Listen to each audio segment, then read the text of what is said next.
Welcome back to the Relocated South African, the show for navigating immigration from South Africa for a better future.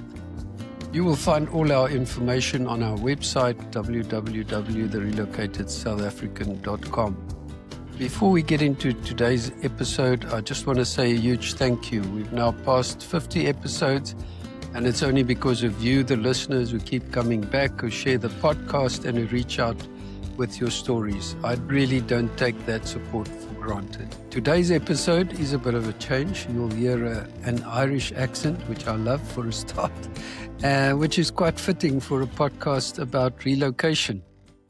My guest today is Graham Cosgrave, who recruits doctors from all over the world to work in Ireland. Through his work, he sees the relocation journey up close, not just the jobs, but the people, families, and the challenges behind every move. So, welcome, Graham. Xian, thanks for having me on. It's great to have you. So, obviously, we're going to talk a lot about doctors specifically, but I do believe that a lot of what we're discussing will equally apply to other professions and occupations. So maybe just to start, give us a bit of background, Graham. Where'd you grow up, study, and how did you get into recruiting doctors to work in Ireland? Yeah, sure. Yeah, and if your listeners can't tell by the accent, if your viewers will very easily be able to tell I'm very clearly Irish. I'm the stereotypical pale-skinned, freckle-faced, ginger-haired Irishman. So born and raised in Dublin, and studied after my secondary school. Studied a degree in human resource management. Job out of university was a mix of recruitment and HR. And I'll be honest with you, Jan, I was not a fan of the HR element. I loved the recruitment side of things, and that's where my career sped off to. And following a variety of different recruitment outfits, ended up jumping into recruiting doctors close to 15 years ago now, and ever since that's precisely what I've been doing.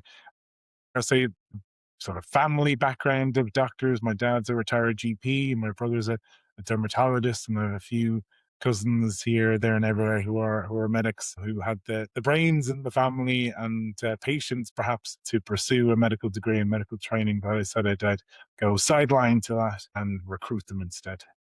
Okay, excellent. And in terms of working with doctors, I suppose having the background and so on, it is like another profession. You have to understand a little bit of what goes on in the profession, but it's more about the people side, I guess.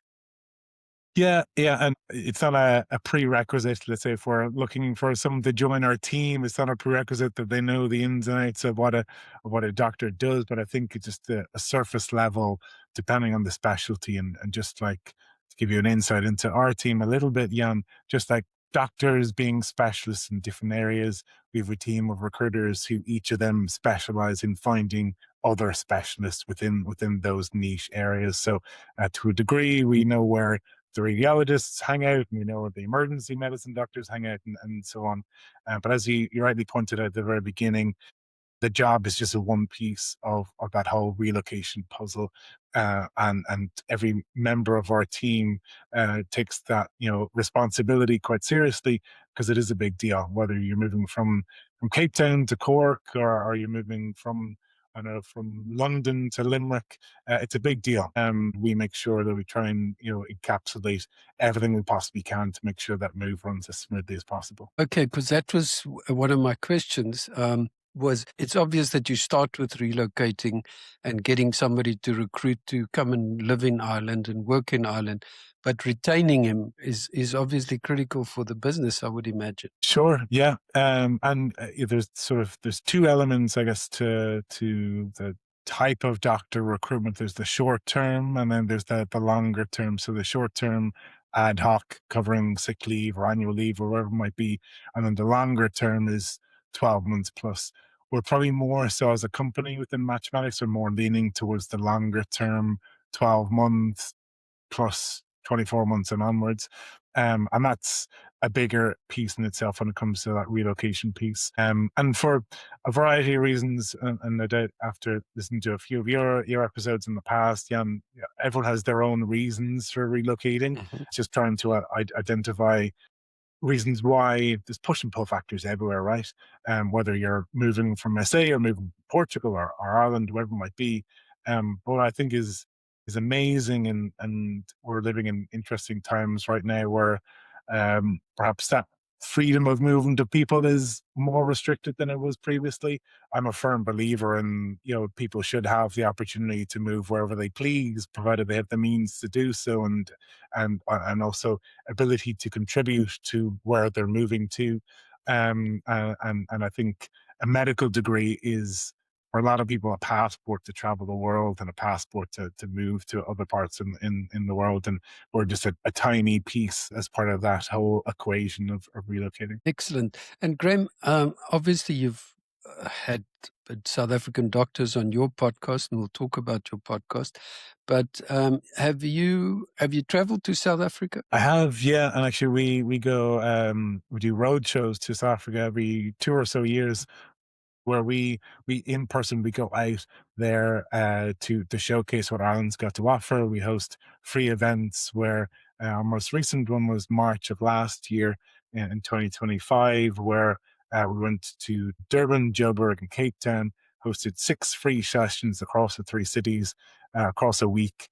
Where we'd guest speakers, we'd South Africans who had made the move, we'd employers from Ireland join us, and all just trying to encapsulate what it's like to make the move as well.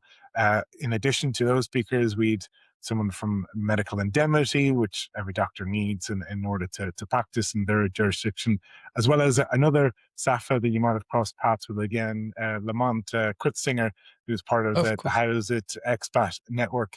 He very kindly joined us as well as our sort of financial coach, because that's also a really, aside from the job piece, getting your finances right when it comes to relocating is super important too. So he was an incredibly valuable piece in that puzzle to showcase what's on offer. But one thing that really stuck to me, as I said, I've been recruiting doctors for close to 15 years now. I've been out to SA probably 4 or 5 times at this stage now, and every time the overarching theme is from people who come up to us after is, I needed to see you guys in person to believe that this was true, that this was real, that they've been sold on false promises before, and they needed to see us in the flesh to really believe that that was the case. And I know, I'm sure you can relate to this more than I can, Jan, that is a real uh, problem that people battle with, I guess, when they're looking to relocate, is this too good to be true?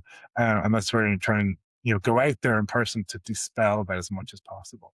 Lamont was a guest on the show as well. So he's a great guy. Loves Ireland. Loves living in Dublin as well. So yeah, he Yeah, was one of our guests.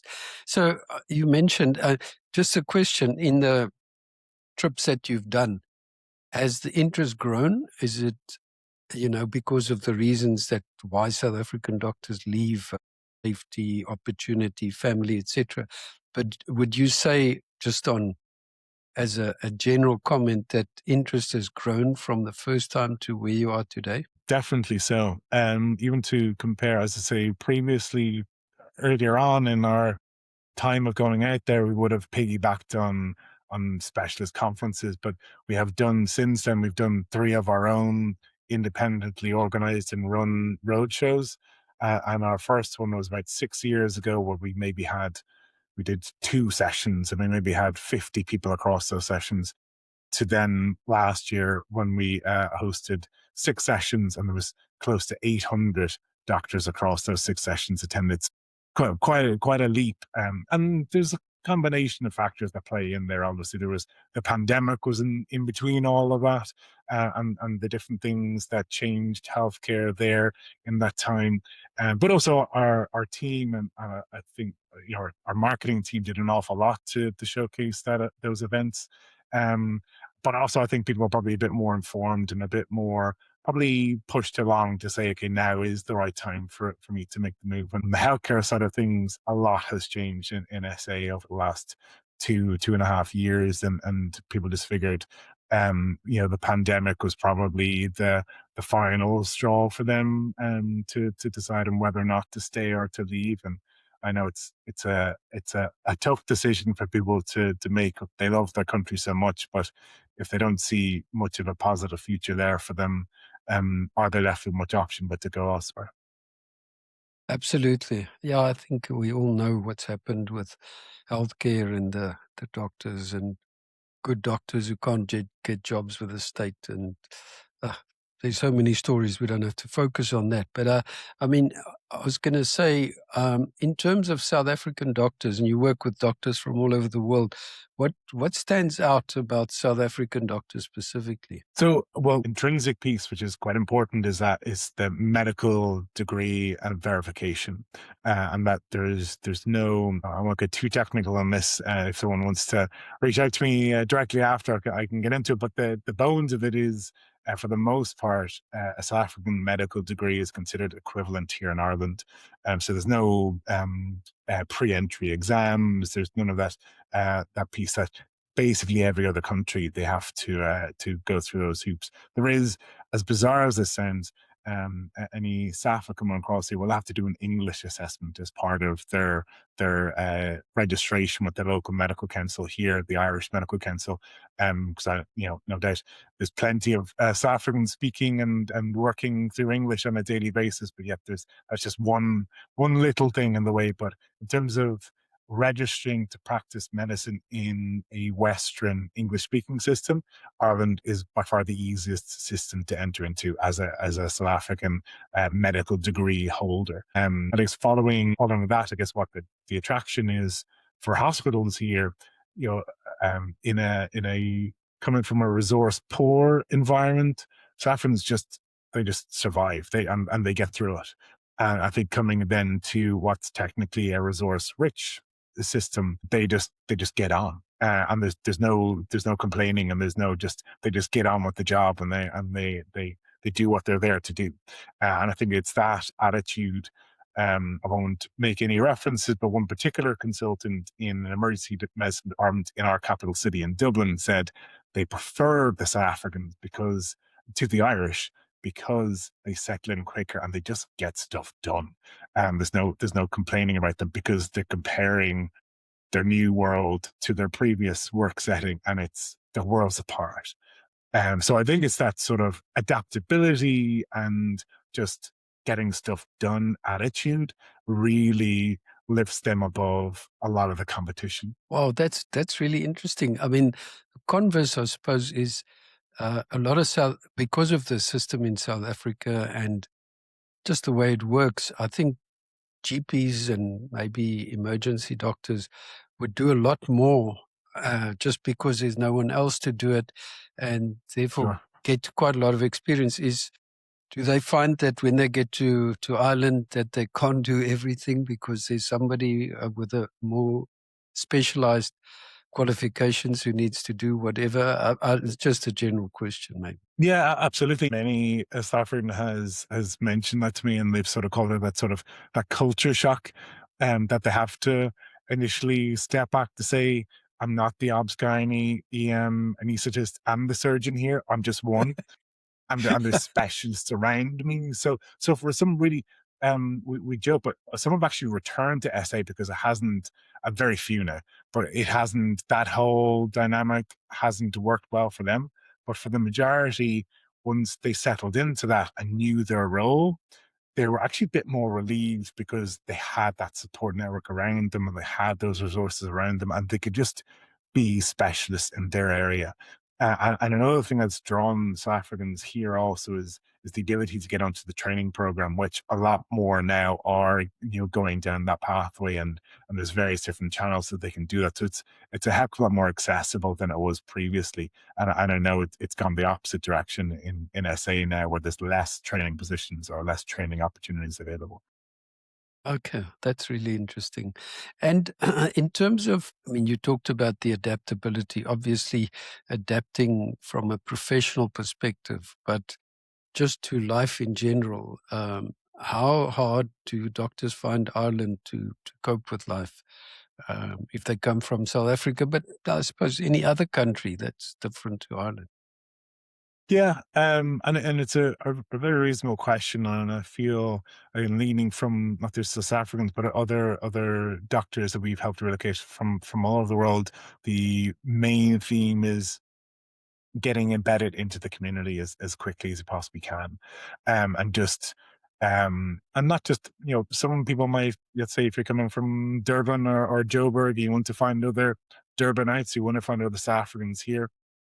Yeah, of course, go and do that, but also get to know the local Irish, get to know the local Pakistani community and the Indian, whoever they might be. Get ingrained in your community, and this is part of our offering in Matchmenics. It's not just, helping people find jobs. It's also, we're here on the ground, and we're encouraging people to get ingrained into the local community. So if you have a local hobby, find that local club that's, specific to you. If you're a Safa and you don't like rugby, you don't deserve to have a Saffron passport. But if you're a Safa and you're a big fan of rugby, go to your local pub to watch the latest match, and go to the local club if you're a big fan of playing it socially. Just get involved in your local community. And so the biggest takeaway from wherever you happen to be, speak to anyone. Do you talk to anyone on the street, in the local post office, in the grocery shop? I think us Irish have a keen ear for a different accent, and also a keen nosiness to find out, well, if you don't sound like me, you're from somewhere interesting, I want to find out more about you. Yes. So just talk to people, and for the most part, and I'm forever saying this, but you're going to get idiots everywhere on your relocation journey, right? But they're the minority. The majority in Ireland are keen to help you get ingrained into the system. They're curious about your story, and who knows, there might be a common link there. You might have kids the same age. You might have common interest. You might have, for a lot of Irish people, who are big fans of rugby, and naturally that's a good thread to start off. If you're a Safa, and just go out with your Springboks hat, and who knows who's going to come up and have a chat to you. It's those small things that just get you embedded into the local community. And so you're not just going from the hospital or the GP clinic and straight back to your house, when you can be anywhere in the world doing that. It's for most now, and I've seen this change over time, but most recently, people are they're moving here to work, and that's going to help them to live, but they're here to thrive outside of work, and have a life outside of work, and do different things that bring meaning to them. And as you say, and as you mentioned a number of times, and your great podcast, it's that safety element. A lot of South Africans moving here, the safety is just on a different level, and they genuinely don't know what to do initially, when they come across here. Again, say ignorantly, as a pale 6'4" tall Irishman, I can happily walk wherever I wish and take that for granted sometimes. But when we speak to some doctors, some female doctors who are coming across, let's say, with young families, and they say, I don't need to tell my partner of my whereabouts if I'm going for a run or going for a walk. I can freely. Mm. And that's just the type of stuff that in this part of the world we very much take for granted. And it's something that's been a real safety and security and family future. Has been a real driver for a lot of doctors we've dealt with recently, particularly from South Africa. I agree with you. And I think, there's South African accountants and engineers, they're all highly sought after because the qualifications are still Sure. good and they're hardworking and they go across and they make it, they want to make it work. They don't want to go back because people realize, I think if you fail at immigrating, it takes 5 years out of your life potentially. One of my guests said previously, you give up a lot to move, and if you don't give it everything and then you have to go back, it's a step back. Um, Again, not just for South Africans, but all doctors. A big theme that comes up in every discussion on my podcast is family. And how important would you say in 15 or how many years you've been in the business, uh, have you found the family of the person relocating to be critical in that process? Absolutely. So much so to the point now where we make sure in a follow-up interaction with the doctor, wherever they're coming from, that we try and bring their family into the conversation as much as possible. So if the non-medical partner wants to have a follow-up video call with their doctor partner and us, we will gladly encourage it. Even in our first interaction, a big question across our team of recruiters is who else is going to be involved in this move, and how do we understand them better. So what does your partner do for work? How many kids might you have? What ages are they? Any four-legged friends? Any pets? Anything like that? All that stuff is really important for us to understand so that we can support people in the best way possible. And in many cases, we try and then call it a buddy system to a degree. We try and link them up with perhaps someone perhaps who's coming from their background or someone from their specialty who we helped relocate maybe a year prior, so that they can share their lived experience as well. And also they have someone then that they can say, I don't know no one in Ireland anymore. I know this one person who's close by to where I'm due to move to. So it just breaks it down that little bit more. And it's the starting point of their new Irish community. Okay, yeah, because that is so critical. If I always say if people move, the husband and wife must be on the same page, because initially, especially when one is up and the other one could be down, it's always there. That's where the support lies, the initial support. Yes, there is a community, but it's tough. And I was going to say that for spouses and children, it's a big thing to adapt also the season when you move to Ireland, because if you move Sure, and yeah. arrive I there think in January. Jan, you can't control that too much in terms of the weather, this side of things. But for others, as we're seeing outside of South Africa, we're seeing, you know, I'm not going to say I'm big into politics, but I think it's quite important for our type of work to understand global dynamics and some of these things that create push and pull factors. And there's a big push right now for, as we've seen in South Africa for quite some time, but a similar push happening in the US because of everything that's happening there. So we are very much seeing a medical brain drain happening there, on a very different level. And I guess the economics are quite different there too. So for some, we've started to put together what's called look-see visits. So people are quite interested. So I just prior to this, so I was on the phone to a couple in Pittsburgh. He is a pediatrician. Is She works in statistics, and they're very interested and engaged by coming across to Ireland. They have two young kids, so they want to come across to test the waters. So they're coming over in February for a week's trip to, I've lined up a number of hospital visits and school visits so they can get the full picture of what the move is really like before fully committing to that. And I think for people, if you could afford it, one, because I appreciate that's a big undertaking, and also that time. But if you can afford it, I think it shows that person, the push factors are strong enough, but also the pull factors too. We want to make sure that this is right for us, being such a big relocation step. We want to just make sure, we're going to the right place. We're seeing some of the people we might be working with, and we're engaging with the team in Matchmedics to ensure that this runs as smoothly as it possibly can and get as clear and as true a picture as possible. Because we're not selling a dream here either, Jan, as well. Like there's shite parts of every move, right? There's good and Absolutely. bad everywhere. And I think there's value in being aware of that stuff so that you're not surprised when it does crop up. And there's always going to be surprises, but to just be aware of the pros and cons so that there's no hard feeling halfway through the relocation, say, oh, if I'd known that, I probably wouldn't have come. In some instances, we do, to a degree, sound like we're talking someone out of moving because we want to paint as clear a picture as possible about the reality of it. I think that's absolutely critical.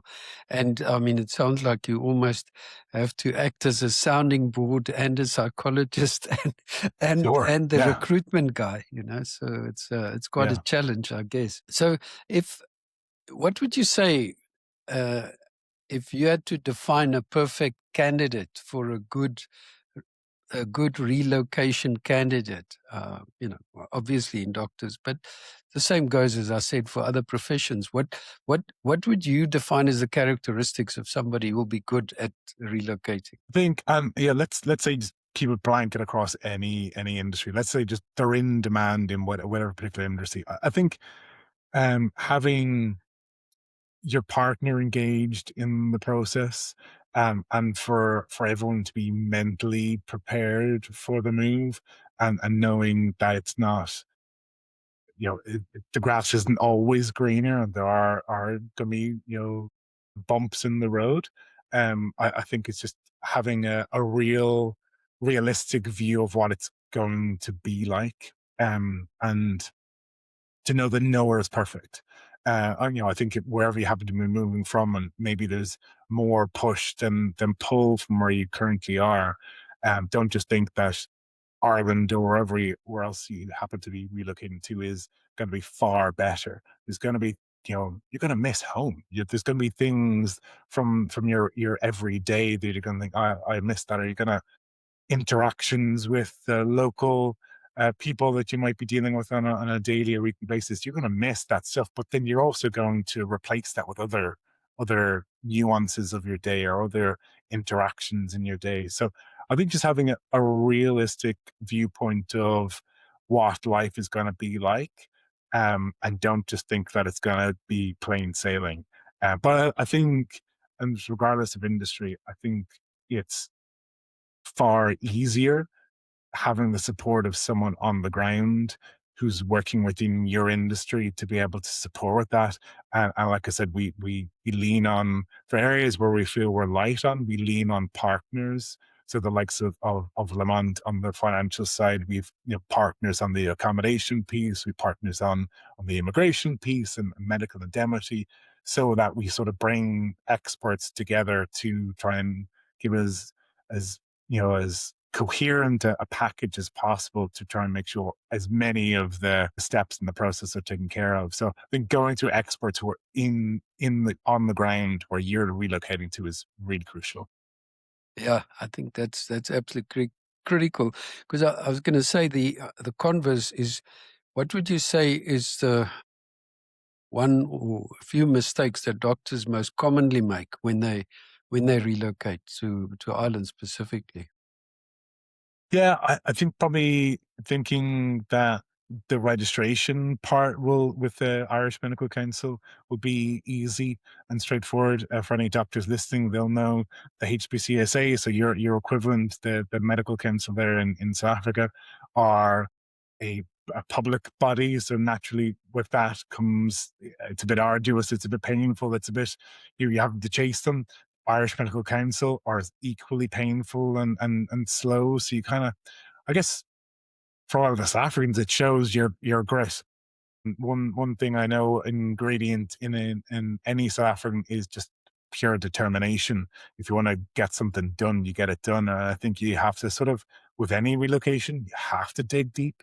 And if there's pieces in the process, you have to remind yourself, if they're a little bit sticky, it's you that's making this move. It's not the administrator that's blocking things. It's you should be the driver of this. And if there's a roadblock there, lean on a supporter or go through that person that you're trying to get that from.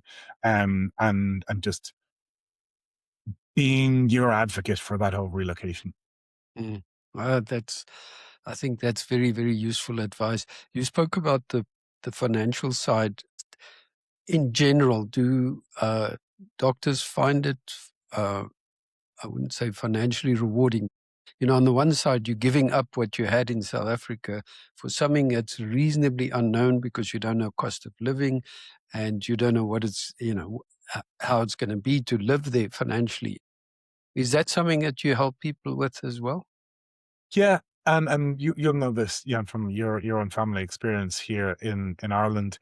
There's no denying it. It's expensive to live here, but you could be cute about how you're spending things. Like a huge difference. People talk about our tax system here, and particularly moving from different parts of the world where you might have questions over where your taxes are going to. There's very little question over that here. because you'll see a very good, reliable road network. You'll see a very good, reliable public transport network, and very good health system. Once you've access to it, it's a very good publicly accessible healthcare system. That's where our tax money is going to. Your free public schooling system, now soon to be nationwide, free lunches for every child across the country going to school. So there's real things that you're seeing your taxes going to. And again, honing out on the South Africans for a second, knowing for however long we've worked with them, knowing that you literally don't know where your taxes are going to, because you're seeing the road you're traveling to every day to work. There's massive potholes on them. The hospital that you're going to work in is completely underserved with resources, and you're having to use backup generators. You're having to pay privately for water. You're having to pay privately for electricity and security and all this stuff that just you don't have to pay for here. And another sort of nuance between the two locations is our public services. You might be frustrated with them, but they work here. Particularly, one thing that a lot of South Africans, when we talk about the culture shock, that are struck by here is we have a postal system that works. Like I'd one couple from Cape Town we helped relocate a couple of years ago, and their first reaction to it was, "Your postal service is cute," because it works. And their first interaction with the public system here, they're like, this they said this lovely lady helped them and supported them and said, I'll send. She was on the phone to them, and Denica is her name, and she said, I'll the lady on the phone said, "I'll send that through to you in the post," and she panicked to say, "No, because then I won't get it." And he goes, "Don't worry, it's going to get to you in a couple of days." And it's that type of stuff that, again, as Irish people, I'm thankfully grounded to some degree, with the interactions that I have with people here, with the South Africans here, and that I know the services that we get are very good by comparison to many other parts in the world. But a postal service, how you know, living in Europe, a postal service that's reliable should be expected, but it's not. For a lot of people coming here, it's a pinch me moment to say, "Wow, this is weird." So there's definitely, wherever you're coming from, there's going to be weather shocks, there's going to be culture shocks, there's going to be system shocks. That's all part of a move. I think having yourself prepared for that type of stuff is really important, and being open to those surprises. And I think talking to others who have been to the location you're moving to beforehand might inform you a bit more, so it's less of a shock when you do get there. I totally agree. I think, and often people so focus on the negatives, the other Sure. side of traveling, moving to Europe is access and countries and places that you see and traveling that you can do, and it's all close by. I mean, for us, 2.5 hours to Dublin, we hop over for a weekend. It's so easy. So I think there's a lot of positive, but sometimes that people forget, when they move, and they want to focus on the negative. Just anecdotally, on the post office, it's so funny because, as I understand, in Ireland, every house has its own postcode. Is that postal code? Is that correct? Yes. Yeah. Yeah. They're And called air codes now.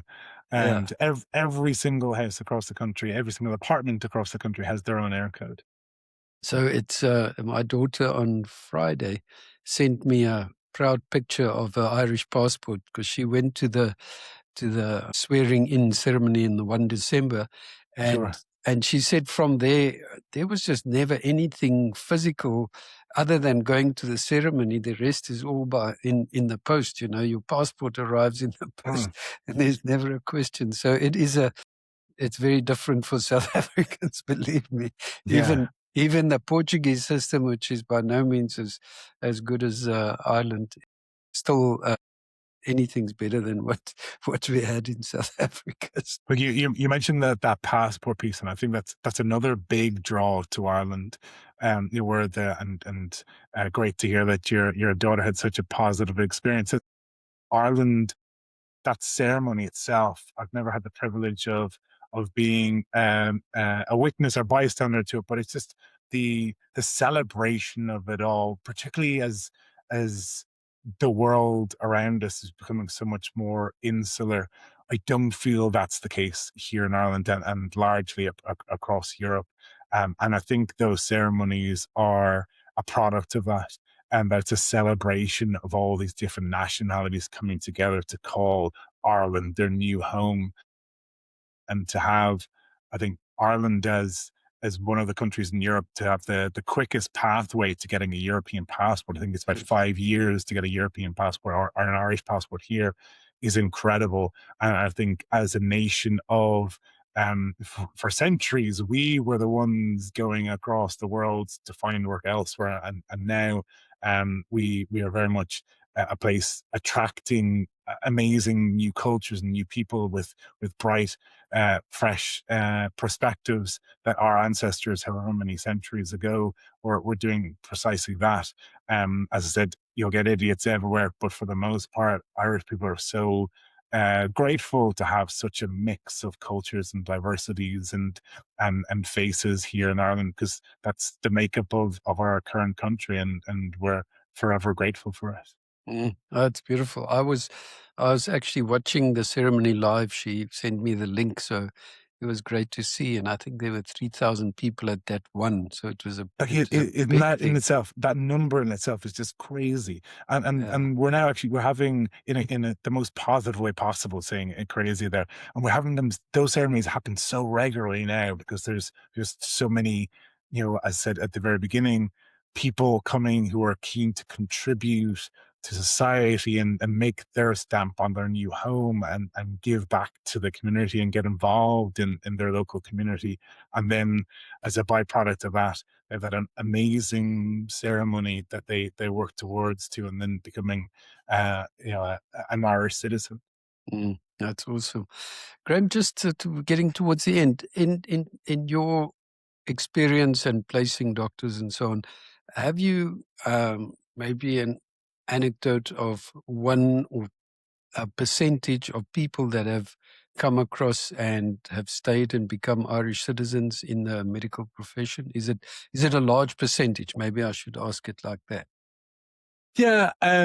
So again, I don't have a precise number for you, but sort of anecdotally, just to show sort of the changing times.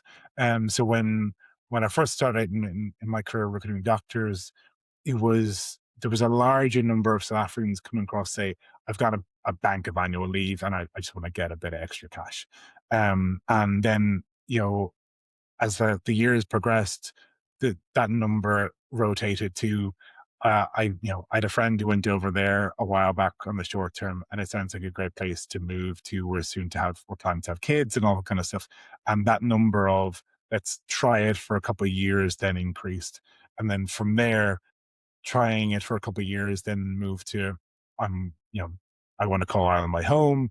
And the more Saffrons we'd see then going to those amazing ceremonies, and buying property and having kids here who would then get automatic Irish passports, go to school here. That number has definitely increased. And the more then the Irish training system becomes more accessible, the more our staff and doctors are staying here longer term. And then, only last week, speaking to a South African lady I've known for quite some time, herself and her husband recently bought a GP practice up in County Kildare. So there's people they've literally, again, not taken away from, just identifying how big a move, whether you're at the start of your career or halfway through your career, it's a huge move. And for them, that particular couple, she just had her second child here actually, and they literally moved themselves here 4 or 5 years ago, and they're now, you know, business owners, property owners, in the medical field, and um, not putting aside one thing in favor of another. They're recreating the life that they wanted in SA, but just here in Ireland. And you know this as well from your own personal experience. I think the Irish and the Slavs get on very well because we're very alike. Mm. And I think our humor and demeanor is very similar. And I think that probably makes the overall cultural settling in that bit easier because we get each other. And that's not just from my experience. That's from others saying it to us, that we're just easier to get along with, I guess. Aside from our funny names and Irish being plastered across all of our signposting and all that stuff. For the most part, most find it easy to settle into once they find their feet in work and they find their place to settle into. Absolutely. I couldn't agree with you more. It's a great place. I love visiting there, and my kids are very happy. And, they have such a big circle of friends, bigger probably than they had in South Africa. And a lot of them are South African, or couples where the husband's Irish and the wife's South African, or the other way around. But Sure. and everybody is happy, and they like the lifestyle, and the Guinness, I guess. The Guinness, I guess. I'll add in one piece, and that's a piece of advice that another Safa shared with me previously, because Ireland gets a bad rap for our weather, right? But a South African said this to me for the first time ever, and it's not a case of bad weather; it's a case of bad clothing. So Bad provided clothing. you come prepared to experience sometimes 4 seasons in one day. And once you're prepared for that, you'll be able to embrace the Irish weather and the Irish culture as quickly as possible. Absolutely. Couldn't agree with you more. Graham, just before we finish off, your podcast, just briefly tell us about the podcast that you have. Yeah, thanks very much. Yeah, so it's called Dr. Diaries Adventures to Ireland. It's available in most places where you get your podcasts. And I guess the premise behind that, we're coming into our fourth season production shortly. We wanted to get doctors on to talk about their own real life story of relocating. As that, it comes across to a certain degree coming directly from a very stereotypical Irish person. But we wanted to get other people who have made that whole journey. So from the US, from South Africa, from across Europe, from Malaysia, we've people from all a whole wide range of nationalities and specialties, so that others listening will have a voice or a face that they can relate to, or a story that they can relate to. And depending on the new person we're trying to support relocating, we might have an episode that speaks to them more specifically if they're moving with their family, or if they're looking to get them to the training program, whatever it may be. So we purposely say to our guests, we want you to come on to share warts and all. We want it to be a very real life experience, so that others are aware of what they're coming into. And despite the challenges, they all say it is well worth the adventure. It's well worth overcoming those challenges to make that whole relocation. So I think it just makes it a heck of a lot more real. And in the age of podcasts, or more digestible than doing your own bit of research online, instead of listening to someone who might have turns out graduated nearby, or gone to the same teaching hospital as you might have been, and there's a relatable story there. So if anyone's interested, they can find Dr. Diaries on Spotify, or wherever else they get their podcasts. Excellent. We'll also put it in the show notes. So that's fantastic. Graham, thank you so much. I really enjoyed chatting to you. As I've said to you before, I love that accent. Don't think I'll ever get I'll enough take of that. Yeah. listening to an Irish accent, especially when they say, congratulations, Box, you've beaten us again. That even sounds better in Irish. God, you'll stab me with that last one, yeah, as we close out. I had to get that in. Someday.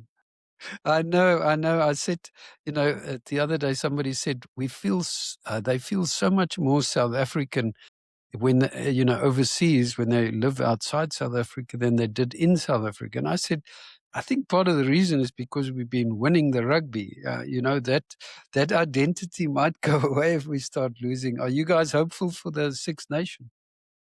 We're hopeful. As most pundits are saying, it's this season, it's kind of anyone's game, really. But let's see how we go out there. But still no talk of replacing Italy or Wales with South Africa. But we can wish and hope. maybe we shouldn't be wishing for that, Jan, and we want to we want to have a shot at it and keep the Saffas away for a bit. That'll be good. But anyway, no. Graham, thank you so much. I really enjoyed your perspective. I think, as I said at the beginning, you have a specialist business working with doctors, but I think there's so many things that came out of the conversation that will apply to anybody else. So really thank you for making time. I really enjoyed that. Thanks for having me on. Thank you. As always, thank you for listening and supporting the Relocated South African. If you want to interact with us, email me at jan@relocatedsoutafrican.com. Until next time.